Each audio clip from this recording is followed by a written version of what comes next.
जय हिंद दोस्तों, मैं कमांडो राकेश रंजन। आज बिहार की शिक्षा नीति के ऊपर बात करेंगे।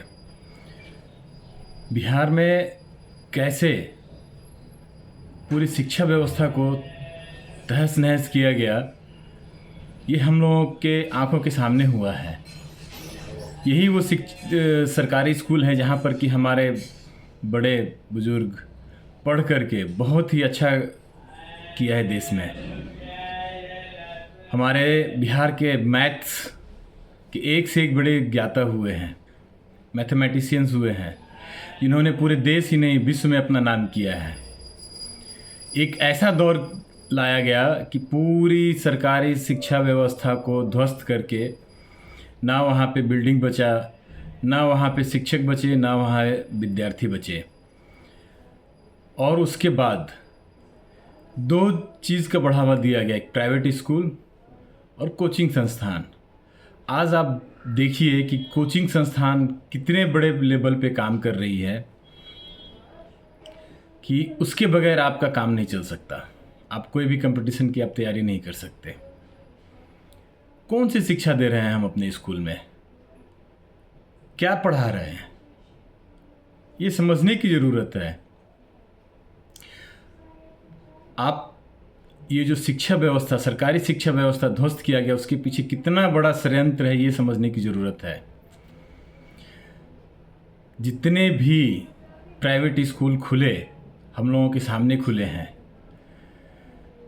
उसमें अगर जो आरटीआई डाला जाए तो या तो वो बड़े अधिकारी का है या तो हमारे नेताओं का है, उन चोर नेताओं का है जो सारे जनता के पैसा का चोरी करके और उस बिज़नेस में आगे बढ़े। और उसके बाद ऐसी व्यवस्था बनाई गई कि कौन सी ये व्यवस्था है कि हर स्कूल का अपना अपना सिलेबस है।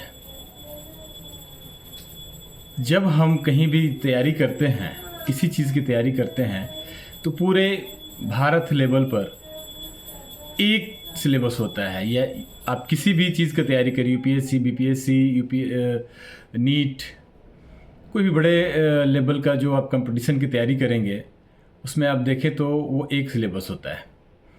तो ये हर स्कूल का, हर प्राइवेट स्कूल का अलग सिलेबस क्यों है?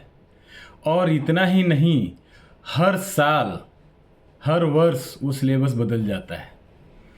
मुझे याद है जब हम लोग पढ़ते थे तो जो हमारे अगले क्लास के सीनियर होते थे, अगले साल हम जाएंगे उस क्लास में, उसका हम लोग बुक कर लेते थे कि भैया ये किताब हमें दे दीजिएगा, अगले साल हम उस क्लास में जाएंगे तो।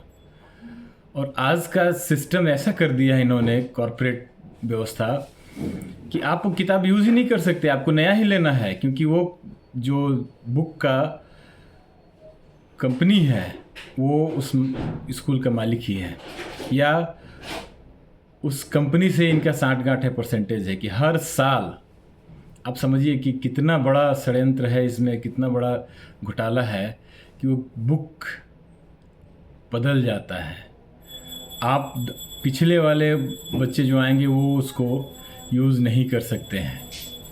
किताब और कॉपी सब आपको स्कूल से ही लेना है। हर स्कूल का किताब अलग, क्या व्यवस्था है, कितना बड़ा लूट मचा रखा है आपने। हर स्कूल का फ़ी स्ट्रक्चर अलग, डोनेशन के नाम पे आप देखिएगा, डोनेशन लेते हैं ये लोग, उसमें क्या करते हैं कि अपना एक ट्रस्ट बना रखा है, एजुकेशनल ट्रस्ट। उस जो डोनेशन लेंगे उस ट्रस्ट के नाम पे लेंगे। स्कूल चल रहा है किसी और नाम से, डोनेशन किसी और नाम से।